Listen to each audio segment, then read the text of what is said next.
About to get happy.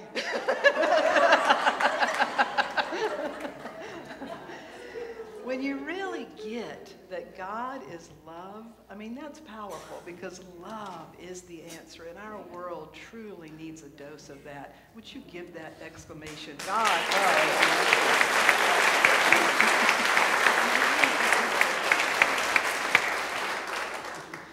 So today we are at week 7 of a 12-week series based on 12 powers. Charles Fillmore, the co-founder of Unity, studied many different religions, and when he looked at the Christian religion and studied the life of Jesus, he really came to the realization that it was not about worshiping Jesus, it was about coming into the understanding of what he discovered and to begin to follow the same things that he discovered, that's what he was pointing to. Charles Fillmore saw that the 12 disciples or 12 apostles, each one characterized a certain spiritual quality, that these qualities are not simply dependent on our human personality. They work through our humanness, but they're qualities that are available to all of us. As a matter of fact, they're all part of us.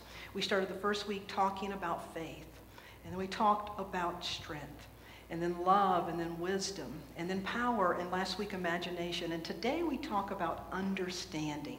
How many of you know that you are open to deeper and greater understanding? How many of you would like to be even more understanding? We can all learn and grow in our understanding. Someone sent me this. It's a 2002 result of an SAT test that 16-year-olds took. And these were 5 of the responses. These are real responses that 16-year-olds gave. They're 5 very interesting responses. Number one of the questions on the SAT test, name the 4 seasons. This student responded, salt, pepper, mustard, and vinegar. Question, how can you delay milk turning sour? Answer, leave it in the cow.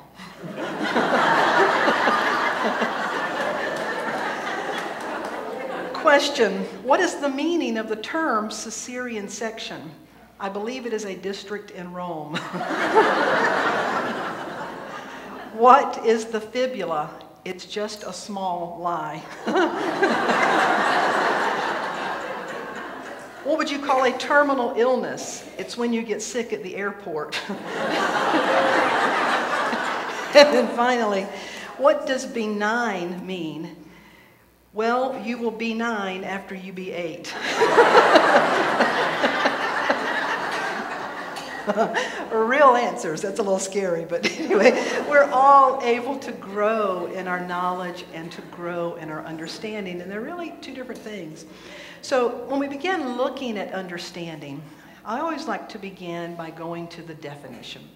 What is the definition of understanding? Understanding is defined as the ability to know, to perceive, to comprehend, to apprehend. It's a quality of comprehending. Essentially, it's meaningful learning. Understanding also is to have a disposition of empathy and consideration for others. It's to be aware of other people's perspectives and feelings. It's to be tolerant and without judgment. Would you say that our world could use a dose of all of us becoming more understanding? You know, the mind wants to understand, but the mind cannot always understand. However, the heart can always be understanding. And so that's where we're going today, and then also to spiritual understanding to bring it all together. So understanding is essentially about comprehension. It has to do with perspective. Our understanding is always dependent on our individual perspective, and it has to do with compassion. When I think about understanding, you think about the term quite often that of dawning, that understanding dawned on me, just sort of like a new awareness comes that when something dawns on you, a new understanding has arrived. When I began to study this week, I said, and I started writing, and this is what came out. Until the dawn of understanding, you will sit in the dark or walk around the space of preconceived conclusions. Be open to greater and greater and greater understanding. For what you think you now know may soon be a myth. What you now see as impossible may soon become your possibility. For the place you believed you would never find yourself, you may one day arrive.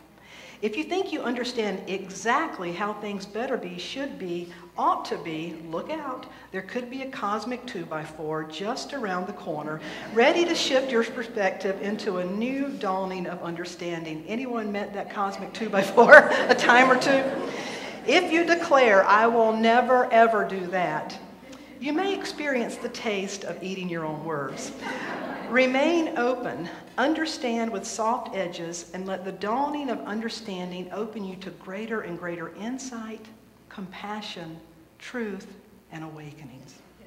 There's a 30-second commercial that I believe really explains this beautifully. Richard, would you roll this commercial? I am never getting married. Never. Guaranteed. You picked a beautiful ring. Thank you. We're never having kids. Over here. We are never moving to the suburbs. We're never getting one of those. We're never having another kid. I'm pregnant. I'm never letting go. For all the nevers in life, State Farm is there. I don't know about State Farm being there for all the nevers in life, but hopefully understanding is. I mean, how many of you when you were a child, your parents said, just wait till you grow up and have children? Because they knew that one day you would be on the other side and that you would understand. There's certain things that, you can only understand when you've experienced it yourself. Marie Shiver wrote, the old reality is now called into question. What was solid and true begins to warp and fade. The bedrock on which you built yourself is turning to dust beneath your feet. The fact is that knowledge we hold so dear about anything, including ourselves, is really only one fleeting snapshot of our current understanding of life and how this role we play in life.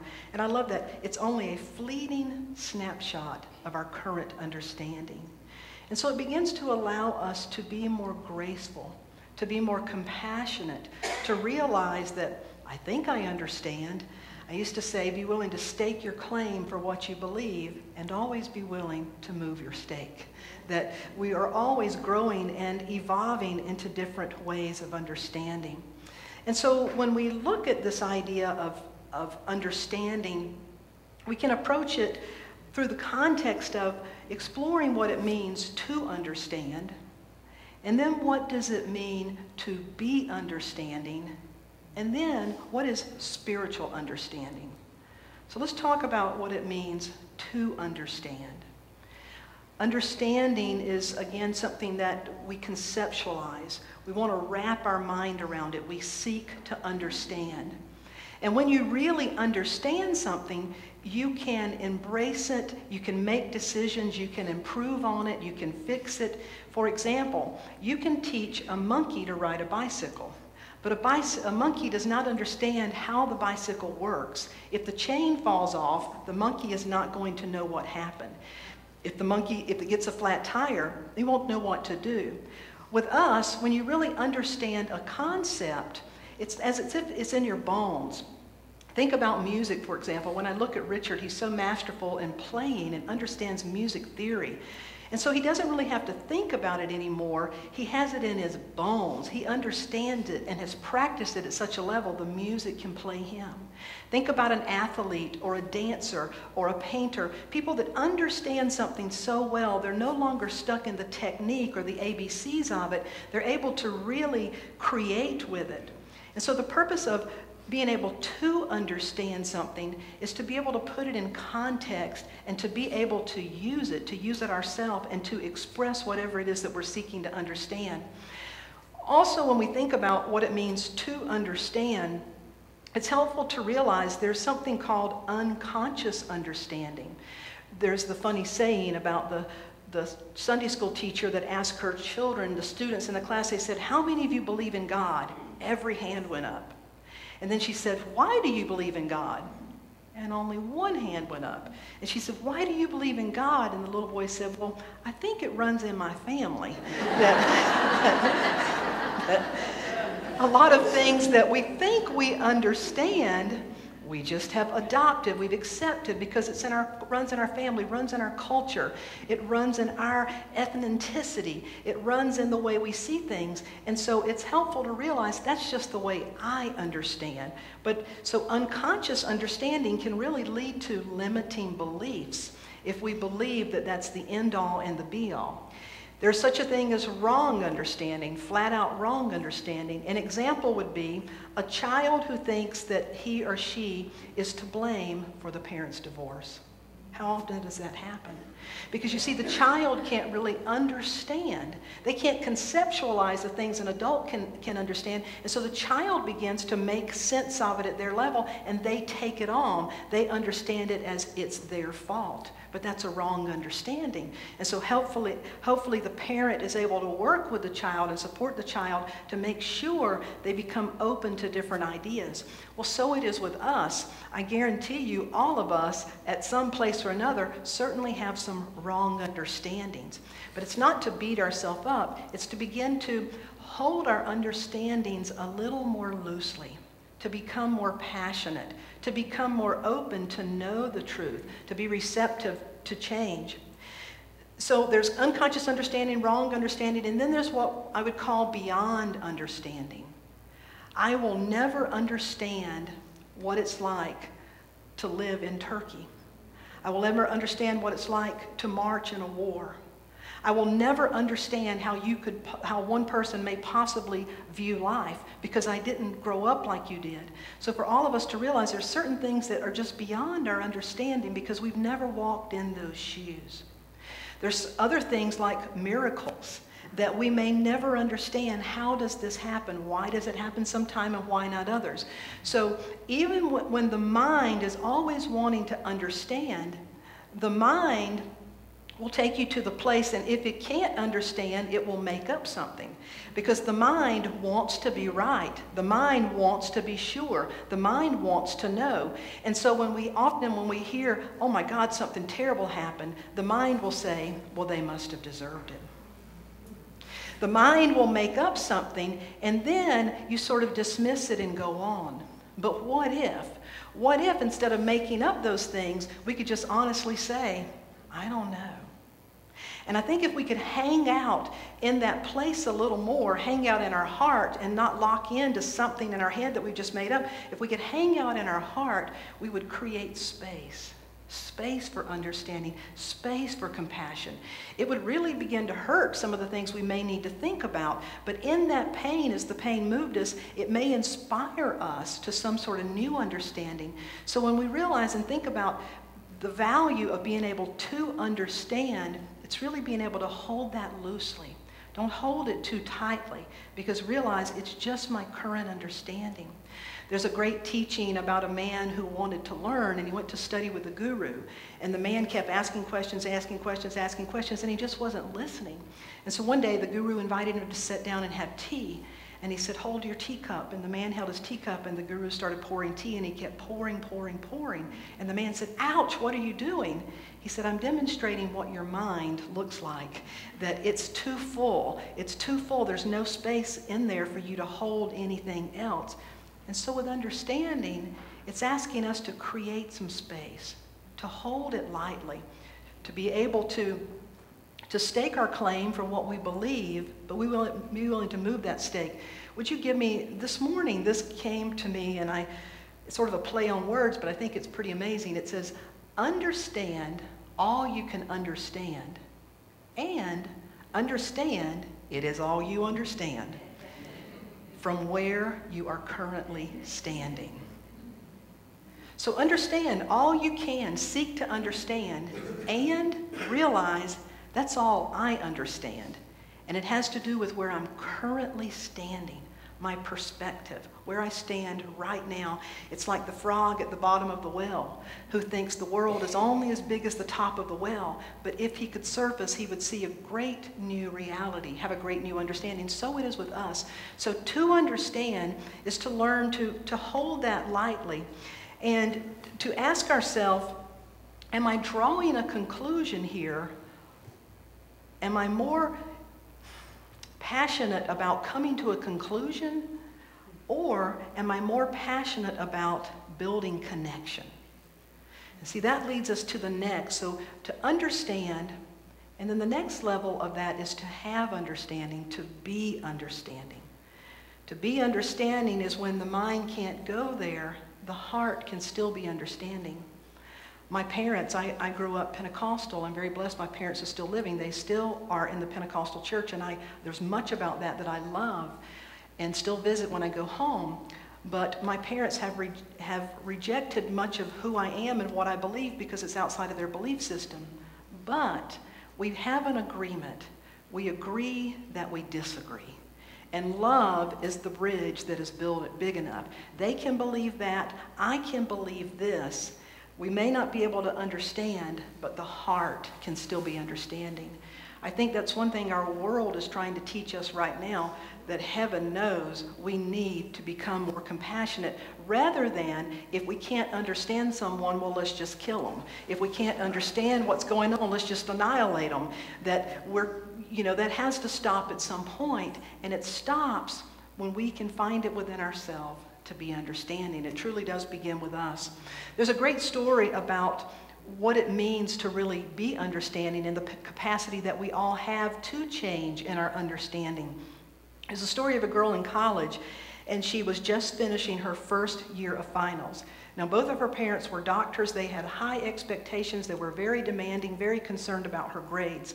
This young girl was making pretty good grades, very good grades actually in school, and it's the end of the first year, and she's taking her finals.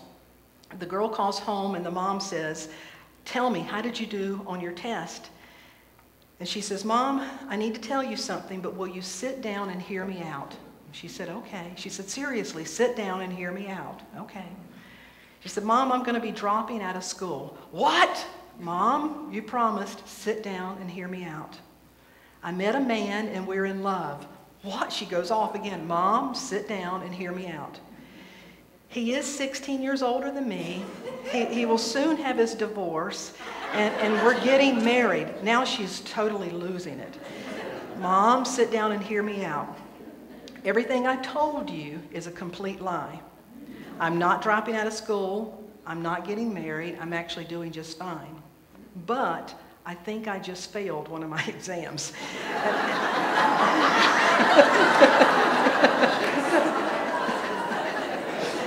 And I was hoping this would help you put it in perspective and understand that it could always be a lot worse. And, I love that story because it's true. How often do we get all bent out of shape? But when you have a paradigm shift, when you learn to see things differently, you begin to realize, am I rushing to a conclusion here? Or am I willing to connect? Stephen Covey in the 7 Habits of Highly Effective People, one of those habits are seek first to understand, then to be understood.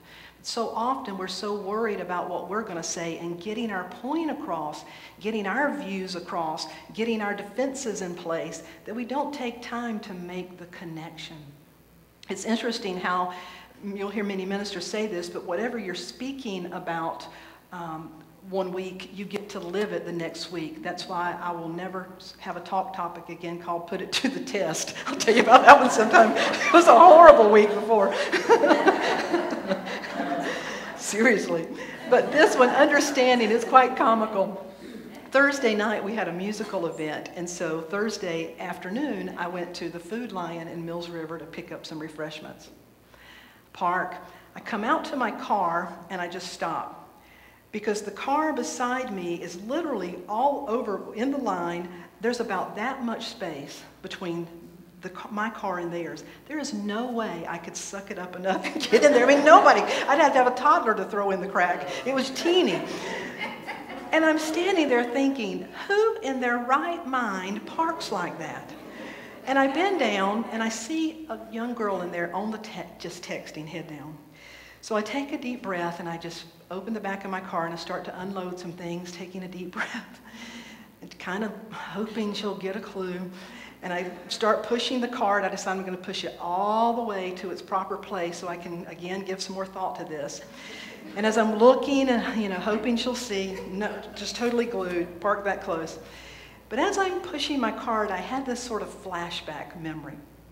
4 years ago, when I was in the Seattle area, Reverend Sky St. John called me he was the minister at Unity of Hawaii, Oahu. He said, I'm getting ready to go on sabbatical. Would you come and speak for 1 month? I said, yes. So I worked it out so I could go and spent 1 month and spoke at his church 4 Sundays while he was gone. Well, they set me up in a little apartment that someone in the church had. They gave me a car someone had donated to the church. It was an older Mustang. It was a green Mustang convertible, one of those old kind. And it was a lot of fun. So I got to the apartment and there was these little parking places. So I pulled in my place. Well, second day, I hear this knock on the screen door. And I go to the door and there's this very big Hawaiian man standing there. I'm like the only haole, in the whole little complex. Everybody else is Hawaiian or Polynesian. And this big man, big knocking at the door. And he said, are you driving that green Mustang? I said, yes, sir. He said, you're not parking right. And I looked rather strange. He said, come, I'll show you. So I walked behind him, hoping he was not a killer, and went to the parking place. And sure enough, he stands behind the car, and I could barely see it, but I could see that when I pulled in, there was a slight angle on the car. And he said, you're parking wrong. These places are so tight, it makes it hard for me. You have to park exactly straight. And I said, okay. And then he put his hand on my shoulder and said, no worries, Auntie, it's all good. Now, Auntie is in Hawaii, there's a term called Hanai family. Everybody is family. So when he put his hand on my shoulder and said, no worries, Auntie, that was just saying, it's okay, no worries, Auntie, I got you, but you needed to know this. So all of this I thought about in the amount of time I'm unloading my groceries and going to put the grocery store up. So I walked back, and rather than banging on the window, said, who in the parks like this? I knock on the window, and she jumps and looked at me, and I said, I'm sorry, but you're parked so close to me, I can't get in unless I crawl through the other side of the car. Could you please move forward? She said, I'm so sorry. Now, if you know this grocery store, there's a pharmacy beside it. She said, my mother sent me here to pick up a prescription for my grandmother. She needs it in a hurry, and I think I have found the wrong place. Now I'm thinking, thank God I didn't say anything rude to this poor girl. And we talked for a few minutes, and I was actually able to help her figure out where she was going. And just as soon as I started to walk away, she said, thank you for your understanding. It was at that point the light bulb went off and hello, universe, thank you. Now, I would love to stand here and tell you that when I first saw that, I could have said, isn't that special? I wonder what kind of spiritual lesson is going to come out of this. I did not. I got really ticked off, and I thought, literally, who in their right mind parks like this? I mean, you have to be an idiot to park like that. That all was going through my mind. But the difference is, what I've learned is take a deep breath. And I believe what's really important is where do we land? As I reflected on it more, I thought there's no coincidence this happened in the parking space. How often do we park in these places and draw a conclusion that allows us to get stuck there rather than being open? That, you see, being understanding is about practicing the golden rule. That I don't know your whole story. I don't know why you're showing up like this. Sometimes I don't know why I show up the way I do. But to have that compassion for ourselves and compassion for one another that says, we all have our flaws, we all have our faults. We don't have to accept each other's beliefs. It doesn't mean we don't work to make things better, but we don't need to label people. We don't need to condemn, and we certainly don't need to kill them, whether we literally do it or just wish that they were not existing here anymore. But to create that bridge of love and compassion first within ourselves, and then we have it to give to someone else. So seek to understand. Set your heart to be an understanding heart. Richard, you give me that song. And then realizing that my goal is to truly be understanding. Shirley Chisholm, who was the first black woman to enter Congress, made history in 1972. Many people don't know this, but she ran for president. A black woman ran for president in 1972. This was at the time when George Wallace was also running.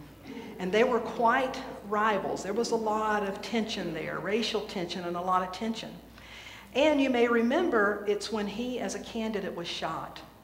Well, in an interview in 1982, Shirley Chisholm said this. She said, he said to me, when he was in the hospital, she went to visit him. When she walked in, she said, George said to me, Shirley, what are your people going to say? She said, I don't know what they're going to say, but I wouldn't want what happened to you to happen to anyone. And he broke down and cried and cried and cried. You see, it's being able to truly practice. She demonstrated something that impacted that man. To be able to forgive, to understand. So to understand, to be understanding, and our goal is spiritual. It all stems from, I believe, our spiritual understanding. Would you give me the last slide? Emily Cady wrote in Lessons in Truth, you won't have spiritual understanding until down in the depths of your being, you are conscious of your oneness with the eternal presence. Until you know within yourself that the spring of all eternal wisdom and health and joy is within your own being, ready at any moment to leap forth at the call of your need. You see, conscious of our oneness with the eternal presence, knowing this is where all understanding, it's what allows us to be loving and compassionate. A final true story. In my first ministry in Lawrence, Kansas, I had been there about a year when I was asked to do the memorial service for a woman that I had never met. She and her husband they were in their late 80s, and a friend of a friend came to the church, and so it was that kind of thing. I didn't know anything about them. And so as I really facilitated this celebration of life service, there was very little that I said because, again, I didn't know very much to share. But when the part that I was saying, all of a sudden, in the midst of this service, I had this clear as you could see image. How many of you remember the movie Dead Poets Society and Robin Williams? Remember when he jumped up on that desk? He was the English teacher and he just made this very impactful point. Well, in the middle of this funeral ceremony, I see an image of a woman jumping up on the desk. And so before I even knew it, I said out loud, and I could just see her jumping up on the desk saying, there's no need, to be sad when you know the full picture, rejoice. And then I thought, Darlene, why are you saying that out loud? And I kind of pulled myself back in, finished the service. Afterwards, the family was receiving friends, and I was there. And just as I was about to get ready to leave, the husband came over and said, can I speak to you a minute? I thought, oh, Lord. And we walked over into a quiet spot, and he said, how did you know about my wife jumping on a desk? And I looked at him, and he said, who told you? Who could have known that and told you? And I said, I'm sorry, I don't know what you're talking about. He said, my wife was actually serving in World War II, and she was in Germany when it came to an end. She was in the building where Hitler's desk was, and she literally jumped on Hitler's desk and said, we are now free. He said, but you couldn't have known that. He said, my wife was speaking through you. Well, I was as floored as he was. The next Sunday, the man comes to church. The next Sunday and the next Sunday. He comes 3 Sundays in a row. At the 3rd Sunday, he said, can I meet with you next week? So we met. He sat down and he said, you don't know anything about me. But he said, I want to get this clear. He said, I've been here 3 weeks. And he said, I came here because you know what happened at my wife's service. He said, if I am understanding what you're saying correctly, you're telling me that I am always connected to God and God is always connected to me, that there's nothing I can do to be disconnected other than to think I am. Is that what you're telling me? And I said, yes, sir, that's what I believe. And he said, well, I am 88 years old, and if that is true, I'm very sad at this moment because I've based my whole life on a lie.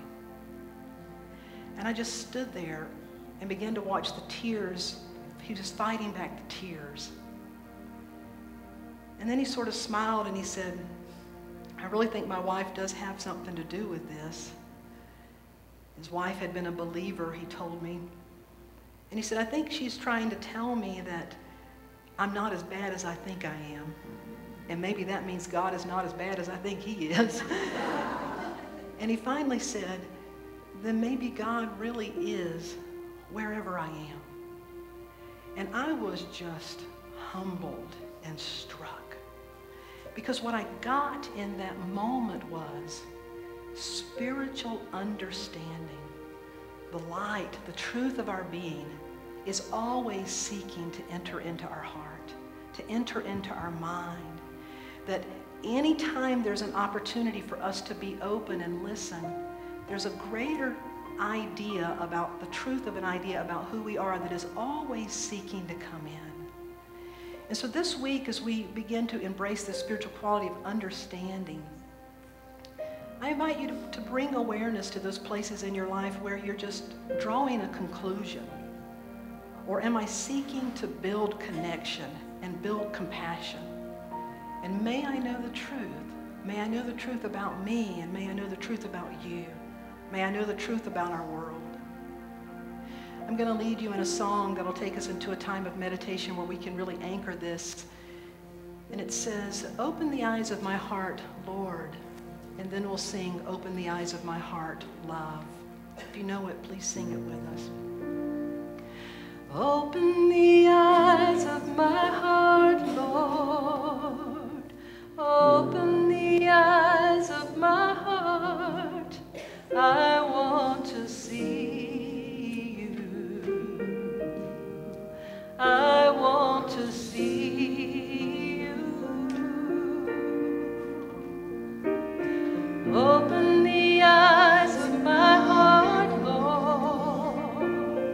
Open the eyes of my heart. I want to see you. I want to see you now, love. Open the eyes of my heart, love. Open the eyes of my heart. I want to see you. I want to be you. And I want to be you. Yes, open